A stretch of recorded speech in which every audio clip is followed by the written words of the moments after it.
Salut les gars, j'espère que vous allez bien. En tout cas, moi ça va. Aujourd'hui, c'est pas une vidéo comme les autres. Aujourd'hui, c'est une vidéo gossip, un petit peu de l'actualité, de ce que j'ai pu voir passer sur les réseaux Instagram, TikTok. Et aujourd'hui, je voudrais bien parler de ça avec vous. Parce que oui, je suis très gossipeur. Je suis un gossipeur pro max.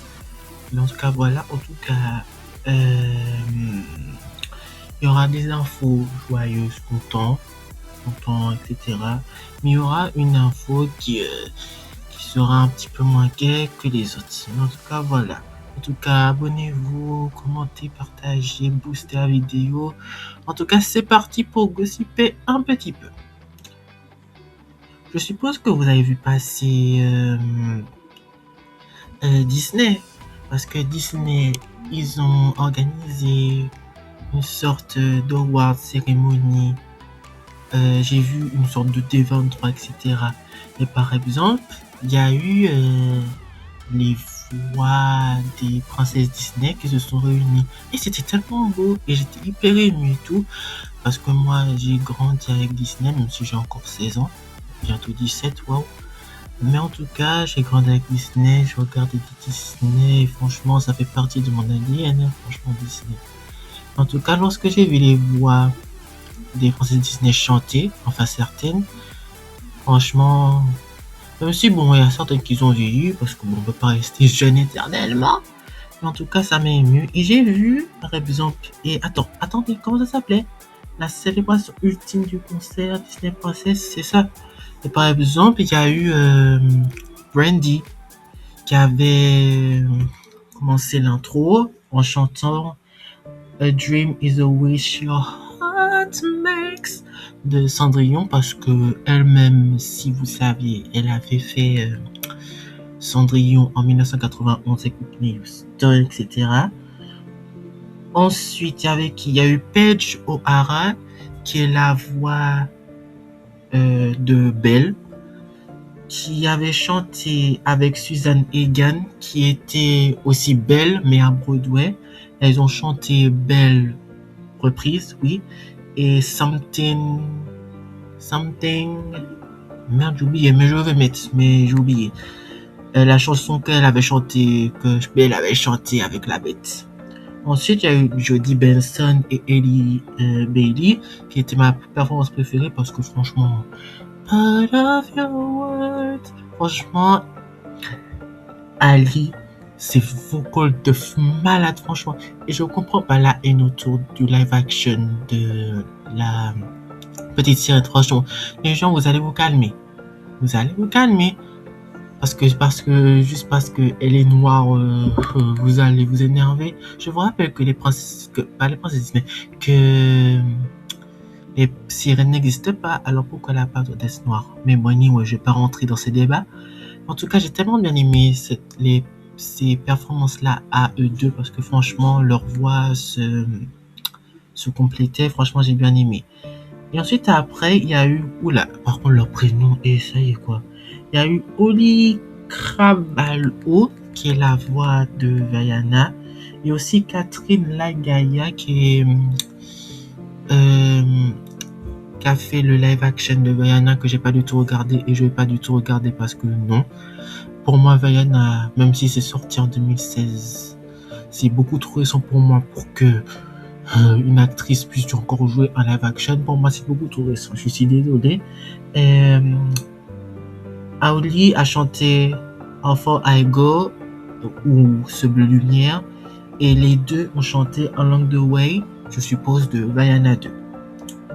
Ensuite, il y a eu Léa Salonga qui a fait la voix chantée ou les deux, la voix de Jasmine et aussi celle de Mulan.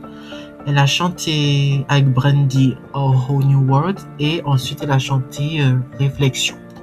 Et par la suite, on a eu Judy Kuhn, qui est la voix chantée de Pocahontas, qui a chanté Colors of the Wind ou L'air du vent. Franchement, je suis trop nostalgique. Franchement, j'étais pas nostalgie, mais là, j'ai jamais été aussi nostalgique. Parce que c'est vraiment des Disney que j'ai regardé. Franchement, la nostalgie me prend le dessus. Et ensuite, on a eu Annie Canoni Rose qui a fait la voix de Tiana dans La Princesse et la Grenouille et elle a chanté Almost There ou Au bout du rêve. Et franchement, sa voix, franchement, on dirait Tiana. Parce que, en populaire opinion, Tiana a la meilleure voix de toutes les princesses Disney, no shade. Et je tire ses propos. Merci beaucoup.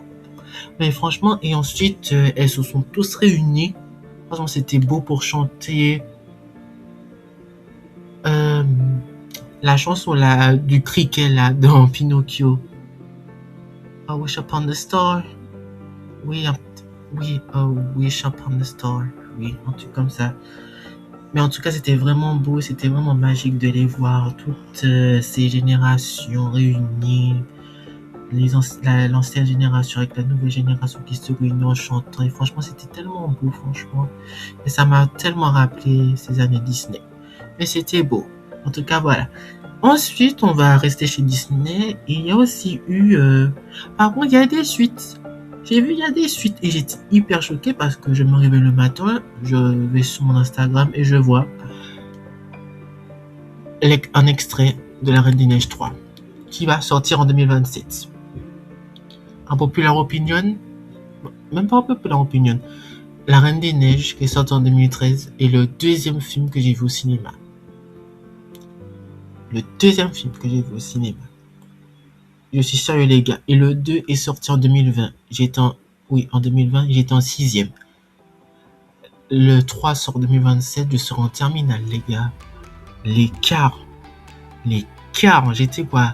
Maternelle, collège, lycée. Waouh. Franchement.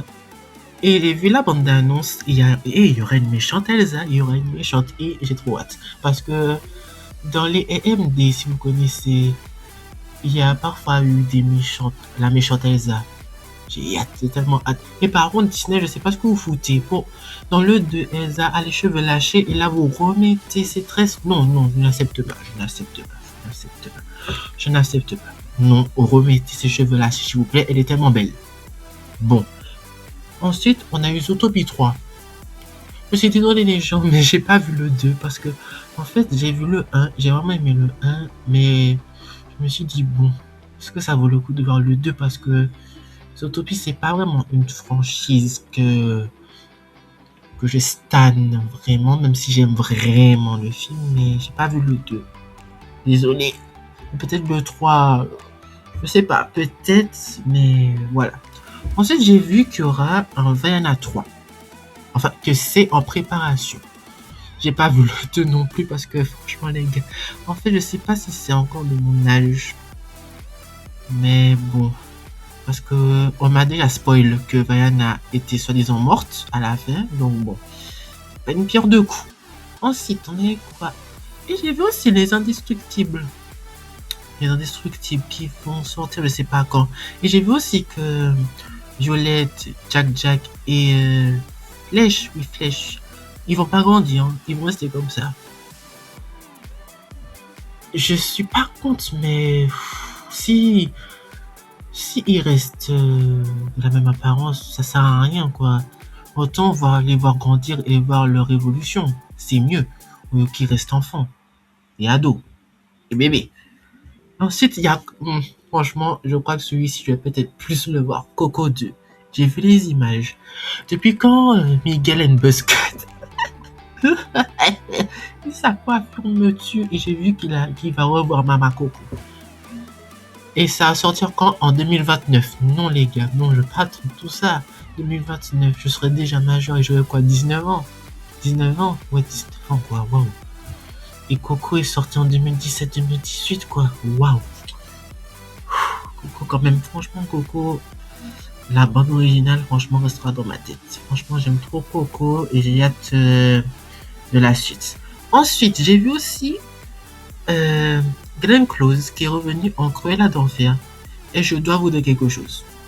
Parce que j'ai vu un TikTok Comme quoi, pourquoi ils ont fait revenir Glenn Close qui a 81 ans avec des talons hauts au lieu de Emma Stone. J'aime beaucoup Emma Stone, mais je suis désolé les gens. Glenn Close est iconique en Cruella et c'est la meilleure Cruella de tout Disney. Je suis désolé, c'est la meilleure Cruella. Son rire, son apparence, je suis désolé, c'est la meilleure Cruella les gars. Fin du débat. Même à cet âge-là, elle arrive même à refaire le rire. Vous voyez pas comment c'est chaud. Ensuite, qui encore? Ah oui, j'ai vu que Anna Tawai a été récompensée des Disney Legends. Franchement, félicitations à elle et Princess Diaries va revenir. Alors, par rapport à Princess Diaries, j'ai vu le 2, le mariage d'une princesse, mais pas le 1. Parce que, en fait, j'ai un problème avec les méchantes qui harcèlent les héroïnes. J'aime pas ça. En fait, j'aime pas la justice. Donc, du coup, j'aime pas ça. Mais voilà. Mais en tout cas, je suppose que ça va sortir sur Disney+, mais j'ai plus Disney+, les gars. J'ai plus Disney+, parce que c'est devenu payant. J'avais parce que c'était gratuit. Mais c'est plus payant, quoi. Et ça me saoule. Ça m'énerve, ça me fait chier. Ensuite, c'est quoi encore? En vrai, je crois que c'est tout. En tout cas, voilà. Ah oui! Monsieur Olaf aurait une amoureuse. C'est quoi ça? Depuis quand Olaf aurait une amoureuse? Depuis quand c'est une love story? Pourquoi pas? Pourquoi pas? Mais waouh! Olaf une amoureuse. Eh bien... J'ai hâte de voir ça en tout cas. Ensuite, il y a eu quoi? Ah oui, il y a eu le live action de Réponse, mais ça, je m'en fous un petit peu. Et je trouve ça hyper chiant que les gens leak déjà les scènes. Pourquoi faire ça? C'est chiant. Je sais même pas si je vais voir le live action parce que je suis désolé, mais les live action sont gâtés. Déjà Blanche-Neige. Déjà Blanche-Neige, je l'ai vu. Je l'ai vu parce que c'était pour voir si soit ils avaient raison, soit ils avaient abusé. Et j'allais faire un avis direct, mais j'ai pas envie, franchement. Et je trouve que, bon, les live action sont gâtés et j'espère que c'est bon s'ils font moins, s'il vous plaît, pas me décevoir, s'il vous plaît, parce que bon, merci beaucoup. Même si l'actrice ressemble à Regina George, que réponse. Mais bon, anyway, ensuite. Ah oui, là, par contre, là, bon, là, on va moins rigoler, les gars. Et en plus, c'était la nuit. 23h50. Je regarde Instagram. Je scroll, je vois quoi? Aiden Patcher passed away at 36 years old. Les gars, non. Déjà, j'ai cru que c'était une fake news. Donc, du coup, je regarde sur Google et tout. Je vois décédé 16 août. 16 août ou 18? 16 août, oui. Donc, les gars, j'étais choqué. Non, j'y crois pas. Sa mort est tellement soudaine parce que je sais qu'elle a passé des périodes de drogue, dépression, etc. Mais là, franchement, les gars, je suis choqué. Sa mort est tellement soudaine car je l'ai connue grâce à, je sais pas si vous connaissez ce film qui est sous-coté de ouf, Princess on Ice avec sa collègue quoi, Michel j'arrive même pas à dire son nom, Michel Trachtenberg. Et qu'elle repose un peu aussi, donc du coup elle a rejoint Michel au paradis.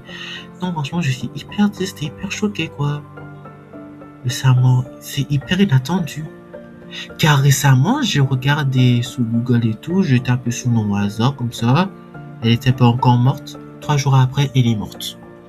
Non les gars, non c'est choquant. Et je l'ai vraiment connu grâce à Princess on Ice parce que j'aimais tellement ce film. J'avais quoi, 7-8 ans. Et j'aimais tellement ce film. Et c'est là où je l'ai découvert. Elle était tellement jolie, hyper cool.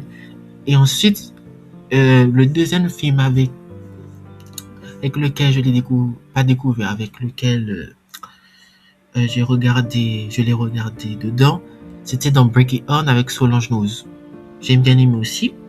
Parce que franchement, elle était hyper loin dedans. Mais franchement, c'est hyper triste d'avoir une actrice, une hit girl des années 2000, enfin l'une des girls des années 2000 s'éteindre comme ça. Franchement, les hit girls qui ont régné dans les années 2000, franchement, elles ont soit vécu un downfall, mais elles sont encore vivantes, soit elles sont plus de ce monde. Comme Brittany Murphy, même si je la connaissais pas trop, mais ouais, elle aussi elle est décédée. Mais franchement, c'est hyper triste et franchement, non, franchement, c'est hyper choquant ça. Moi, je suis hyper choqué. Car je m'attendais pas du tout. Je m'attendais pas du tout à ce qu'elle décède. Parce que récemment, elle avait sorti un livre et elle était dans une interview. Et après, elle est morte, quoi. Waouh. C'est hard, quoi. C'est chaud.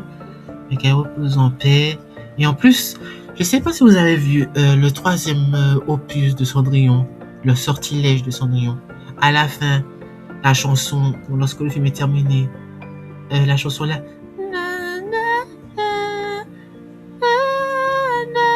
Cette chanson-là, je savais même pas que c'était elle qui chantait.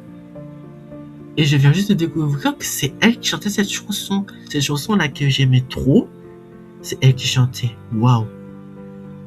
Franchement, qu'elle repose en paix, franchement, qu'elle repose en paix, c'est tout ce que je peux dire parce que bon, je suis encore bouche bée, quoi. Parce que bon, c'était pas une actrice que je suivais potentiellement, mais je l'aimais, quoi.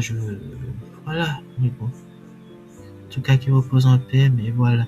Voilà les informations, enfin les deux informations que j'ai recueillies. En tout cas, voilà, j'espère que vous avez aimé cette vidéo. En tout cas, je voudrais savoir vos avis dans les commentaires par rapport au Disney, si vous avez aimé, si vous attendez les suites impatiemment comme moi, même si bon, je serai majeur dans 2 ans, bientôt 1 an.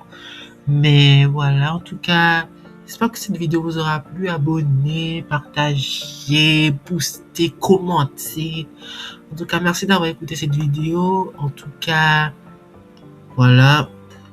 Et les vacances sont presque finies. On est déjà le 19 août, les gars. Ça me fait chier. Ça me fait chier. Et ça y est. En tout cas, voilà. Bisous.